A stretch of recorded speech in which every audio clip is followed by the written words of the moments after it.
자, 그럼 어디 보시냐면 22, 23 했으면 자, 거기 미술관에서 오랫동안 움직이지 않고 거기 눈에 들어오지. 그치? 자, 요거. 자, 요거 오케이. 좋아. 자, 요거 뭐가 어려웠냐면 오히려 2번 문제를 애들이 되게 많이 틀렸어. 2번 문제를. 자, 시작하기 전에 자, 1번 보시면 기억 니은이 눈에 들어와야 돼. 비교형인 거야. 그치? 비교형. 그래서 공차를 잡아줘야 되고 1번에 모두가 들어올 거고 5번에 모두가 보일 거야. 그러니까 1번과 5번은 공통점이고 2, 3, 4번은 차이점이야. 그 뭐와 뭐의 차이점? 하이퍼리얼리즘과 팝아트구나. 그러면 이거 기호로서 저기 뭐야 좀 차이를 좀 잡아줘야겠구나 이렇게 생각을 해줘야 돼. 그럼 나라면 뭐 팝아트는 세모, 그 다음에 저기 뭐야 하이퍼리얼리즘은 역세모 이런 식으로 갈 거란 말이야. 알겠지? 자, 시작.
스트레스지, 스트레스. 아유, 이거 너무 되게 안타깝더라고. 그래서 자기 지금 버티고 있대. 자기 주위에 이제 막 학원들이 막 이렇게 막 무너져가고 있다는 거. 주위에서도 학원들이 다 문 닫고. 형이 거긴 어때요? 그래서 글쎄 내가 여기 근처는 관심이 없는데 나는 그냥 편안하게 있어. 그냥 이렇게만 얘기를 했었거든. 많이 힘든가 봐. 학원계가 힘든 건지 잘 모르겠네. 애들이 좀 주는 것도 있나. 자, 그렇습니다. 자, 1번의 정답? 3번. 이건 줄 알았지만 2번 3번입니다. 1번입니다. 아, 1번입니다. 이거 나랑 같이 할게. 자, 2번의 정답은? 부서졌는데. 아, 1번에서 틀렸어. 자, 2번의 정답은? 3번. 5번입니다. 예? 자, 3번의 정답은? 4번. 아니 다 틀렸다. 3번입니다. 자, 요거 이제 선생님이 처음에 이제 얘기할까 말까 하다가 어떻게 푸나 그래서 봤는데 자, 한번 볼게. 이거 가볍게 하고 넘어가려고 했는데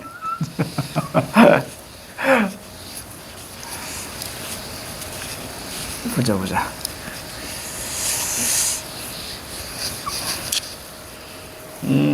우리 이렇게 봤어야 돼. 우선은 자, 여기 이제 예술가. 자, 예술가는 기본적으로 어떤 예술적 경향이 있지, 그지? 예술적 경향. 그 다음에 이제 자, 입장. 그 다음에 자신의 견해. 자, 이것이 뭘로 나타나냐면 자, 바로 예술 작품으로 나타나지. 그렇지. 그래서 이 예술 작품은 이것이 그대로 어떻게 되어 있다? 반영되어 있다라고 우리가 봤어야 되는 거지. 그래서 얘를 놓치면 다 놓치는 거야. 얘를 놓치면 다 놓치는 거야. 그 다음에 여기 예술 작품 있잖아. 이 예술 작품 같은 경우 우리는 어떻게 읽어줘야 돼?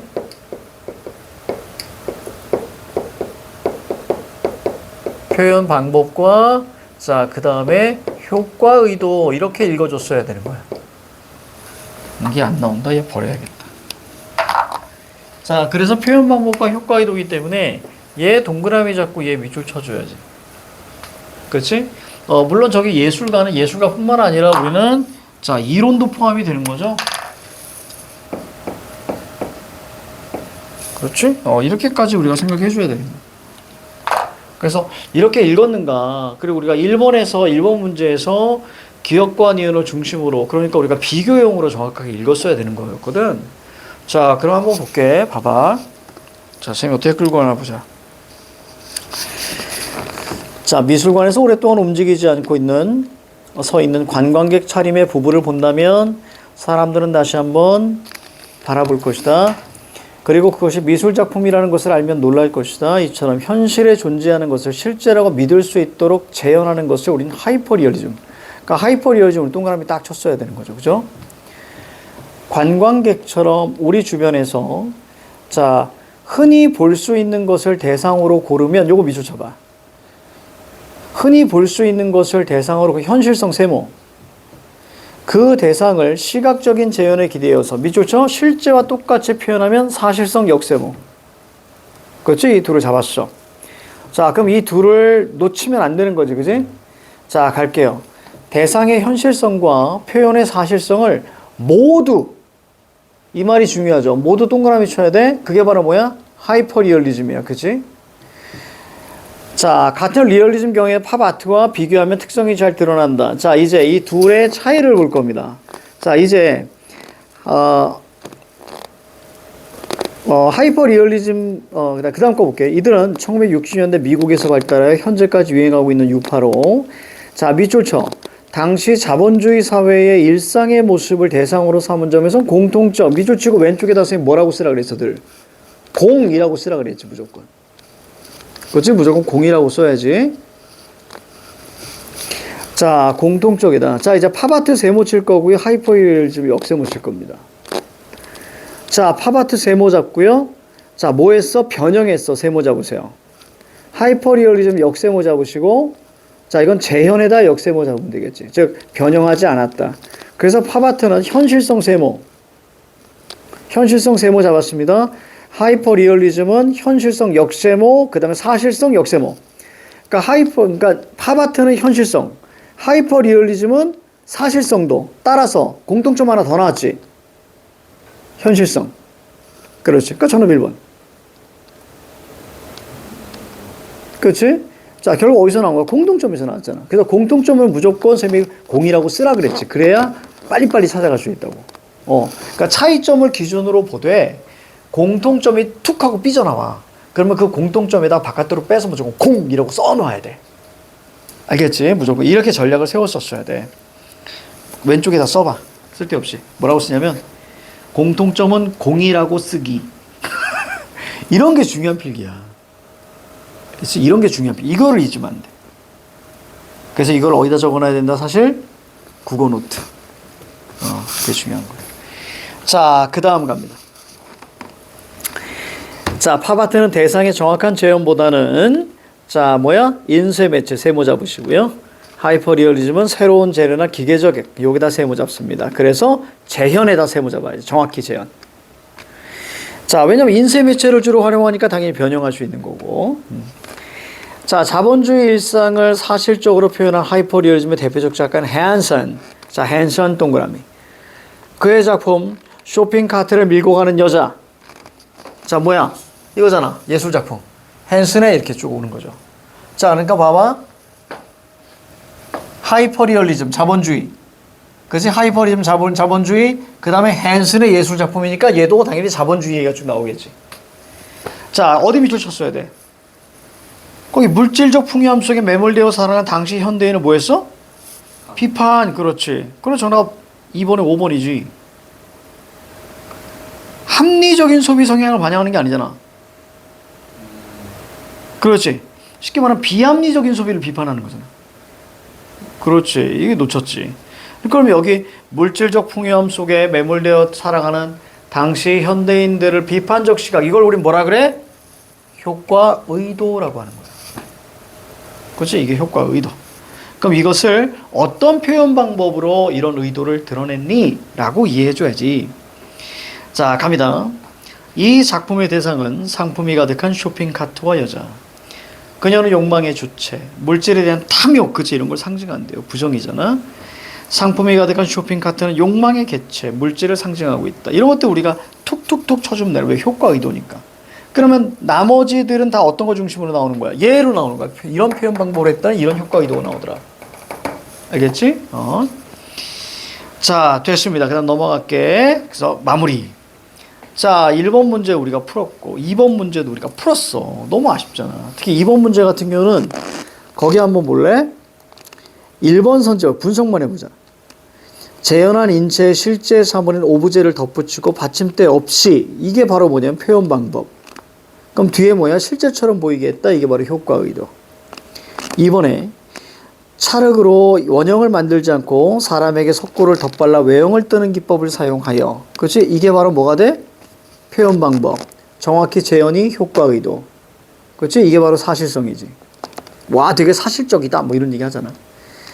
자, 3번에 보시면 자, 저 욕망의 주체는, 자, 이게 바로 효과 의도.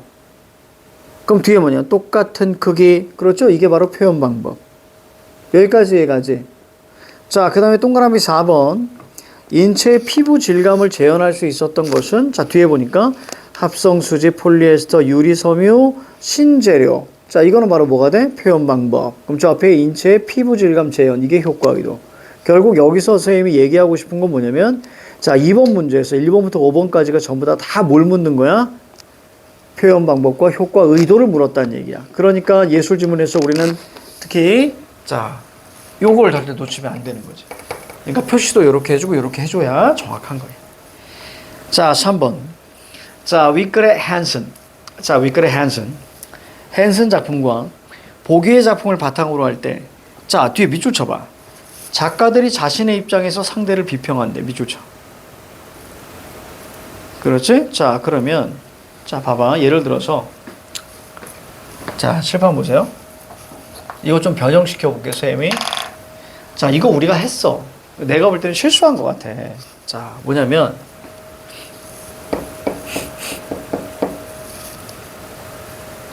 열 올라온다. 진짜. 자, 오랜만인데? 그러지? 자, 텍스트. 자, 텍스트가 있습니다. 자, 여기 보기가 있어. 기억날 거야. 어떤 문제가 있었냐면, 자, 보기의 학자가 텍스트를 비평합니다. 그러면 이 비평이라는 것은 기본적으로 비판 차이야. 그지?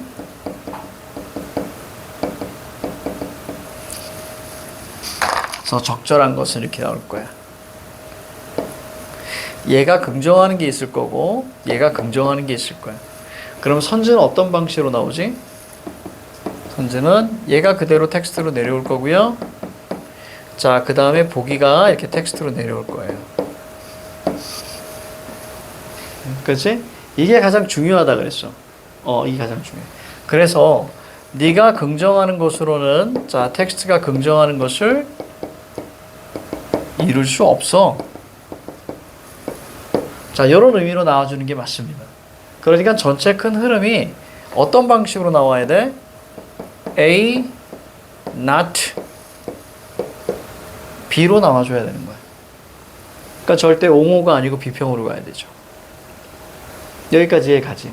그러면 거기 한번 볼게. 예를 들어서 동그라미 1번 선지, 아니 동그라미 3번 선지가 정답 선지니까 그럼 이 녀석을 한번 가볼까? 뭐라고 나왔어? 코넬리스가 헨슨에게 이렇게 나와 있네. 자, 코넬리스가 헨슨에게. 자, 칠판. 코넬리스가 헨슨에게. 맞습니까? 그럼 앞에 뭐 나와야 돼? 헨슨. not 뒤에 코넬리스. 이렇게 나와야지. 그러니까 여기에 헨슨 나와주고 헨슨 not 코넬리스. 이렇게 나와줘야 맞지. 이렇게 나와줘야지. 그럼 거기 한번 보자. 거기 그 보기 한번 보자. 자, 코넬리스는 주변에서 흔히 볼 수 있는 살아있는 말 12마리. 자, 이거 우리 현실성이죠? 그리고 현실성이야. 그냥 있는 그대로 갖다 놨어. 그래서 화랑벽에 메워놓고 감상자가 화랑이라는 환경 안에 놓인 자, 실제 말들의 존재와 실제 우리가 밑줄 잡아주면 되겠죠? 자, 존재와 말들의 온기와 냄새, 온기니까 촉각, 그 다음에 냄새는 후각, 소리 청각, 체험에서 다양하게 작품의 의미를 만들도록 하였다. 난 이런 게 예술이라는 게 도저히 화가 납니다. 이건 내가 예술의 문외한이기 때문에 그럴 수 있어. 이걸 전제로 하고 이게 왜 예술이야? 그냥 말 갖다 놓은 거 아니야. 이게 그냥 이거 마구간 아니야 그냥? 난 도대체가 진짜 자, 모르겠습니다. 자, 밑에 이제 코슈스 사진, 의자, 그 다음에 언어적인 개념. 잘 보세요. 자, 실제 의자는 사실성이야. 그지? 근데 의자의 사진과 의자의 언어적인 개념이라는 것은 이것은 변형한 거죠. 그렇지? 실제가 아니지. 그지? 그래서 한 공간에 배치해서 밑에 뭐가 눈에 들어와? 여러 가지 방식이 눈에 들어와야 돼. 그지? 여러 가지. 저기 위에는 한 방식이야. 자, 그러면 다 떠나서 3번 볼게. 코넬리스가 헨슨에게. 그럼 앞에 뭐가 나와야 된다고요? 헨슨 얘기 먼저 나와줘야지. 그래서 헨슨, not 코넬리스 이렇게 나와줘야 돼. 자, 가자. 재현의 가장 효과적인 실물 주형. 그렇죠. 실물 주형 X죠. A, not B로 가야지. 실물 주형 얘기 어디 있니? 자, 거기 밑에서 두 번째 단락 보세요. 텍스트. 하나, 둘, 셋, 네 번째 줄. 직접 석고를 덧발라서 형태를 뜨는 실물주형 기법. 거기 보이니? 그거 동그라미 쳐봐. 이게 표현 방법이잖아. 그럼 어떤 효과를 주는 거야? 재현의 효과를 주는 거야. 그치? 자, 그러니까 실물주형은 누구야? 헨슨이야. 이게 아니라 코넬리스 뭐니? 대상을 그대로 제시해야 돼. 이게 꾸넬리스 아니야. 그럼 대상을 그대로 제시해야 돼. 이게 뭔데? 말. 그럼 정답 3번이죠. 아까 몇 번이라 했지? 3번을 했었는데 어. 4번만 줬어가지고. 아, 내가? 아, 그럼 맞은 거네? 야, 소혜미 컨디션이 안 좋은가 보다. 아, 미안하다. 당황했겠네. 미안해. 그럼 뭐야, 이거 세 개 중에서 하나 맞은 거네?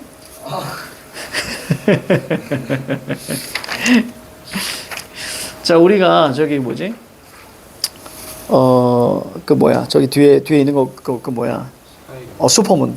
슈퍼문을 우리가 같이 모여서 해야 돼. 과학기술은 이걸로 들어서는 안 돼.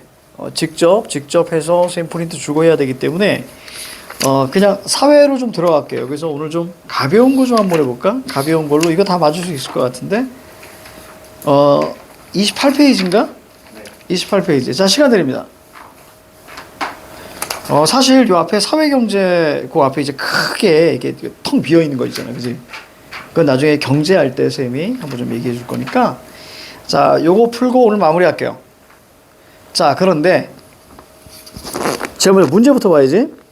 너 본문부터 들어가려고 그랬지.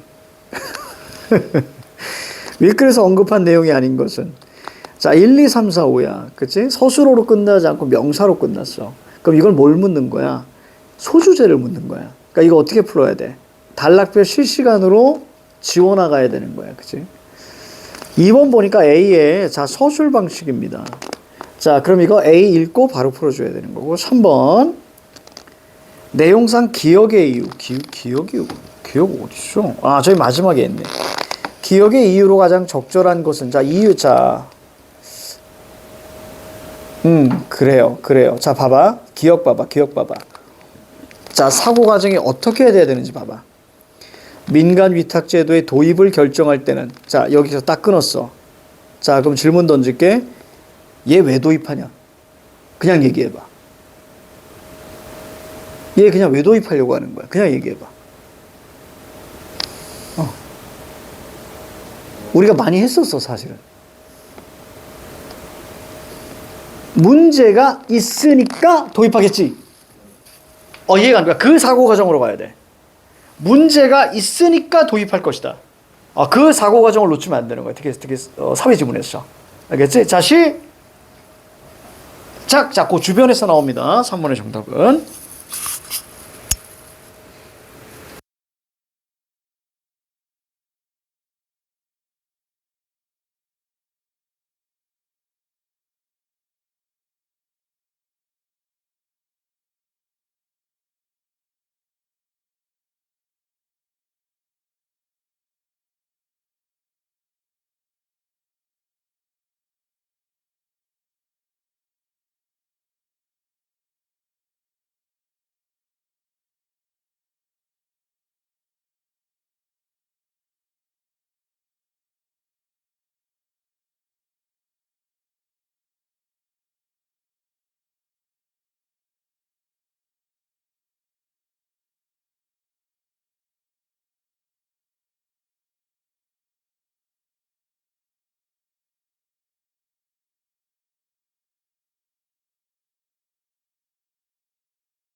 자, 볼까?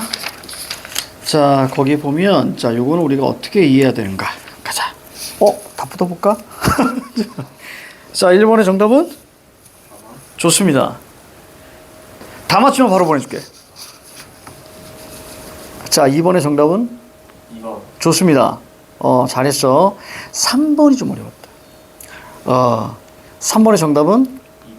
2번. 좋습니다. 자, 그러면 선생님은 요거만 해줄게.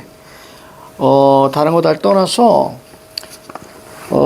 두 번째 단락 있잖니? 두 번째 단락 세 번째 줄부터 한번 가볍게 좀 볼게. 이로 인해서 밑줄처럼 정부의 관련 조직이 늘어나고 행정 업무의 전문성이 효율성이 떨어진 문제점, 거기다 P가 체크되어 있어야 했고, 그래서 나온 게 뭐야? 민간 외탁제도, 이게 동그라미, 이게 바로 S. 그 다음에 뒤에 민간 위탁부터 끝까지가 뭐야? 개념. 그렇지? 개념이 나옵니다. 그래서 이렇게 개념일 경우에는 바깥으로 빼서 민간 위탁이라고 딱 써놔야 돼. 그러니까 공통점은 공이라고 쓰고 개념은 바깥에 늘 써놔야 빨리 찾아볼 수 있다는 얘기야. 자, 그 다음 단락 볼게요. 자, 민간 위탁은 동그라미 잡고 오른쪽에 어디에 동그라미 쳤을 때? 방식, 그렇지. 민간 위탁의 방식은 세 가지다 이렇게 가는 거야. 그럼 저 끝에 뭐야? 경쟁 입찰. 자, 요거 동그라미. 밑에 네 번째 줄 면허 발급 동그라미. 그 다음 밑에 세 번째 줄 보조금 지급. 그치? 그럼 각각의 기능력하고 장단점이 쫙 나올 거야. 그치? 자, 이제 마지막 단락 왔습니다. 민간 위탁 업체는 수익성을 중심으로 공공 서비스를 제공하기 때문에 어차피 민간이라는 건 무조건 기업이야. 그치? 수익성이 중요해. 수익이 나지 않을 경우, 자, 세모 잡아. 자, 이게 원인. 그럼 어떻게 돼? 기대 수준에 미치지 못해. 그치? 요것도 세모. 이게 P1. 또한 민간 위탁지에 대한 공공 서비스 제공의 성과는 즉 성과를 측정하기가 어려워. 그렇지? 요거 세모. 자, 그럼 평가와 개선이 지속적으로 이루어지지 않을 때는 자, 뭐니? 그렇지. 공익을 저해. 요거 세모 쳐. P2. 그래서 신중하게 결정해야 된다. 이렇게 나오지. 그러니까 3번의 정답이 몇 번? 2번으로 가는 거야. 왜? 공공 서비스의 공익성. 이것을 불안정하게 만들 수 있다. 위험 요인. 즉 위험 요인은 뭐라고 쓸래? P. 그렇지. 이게 몇 개 존재? 2개. 오늘 여기까지입니다. 마무리 좋았어.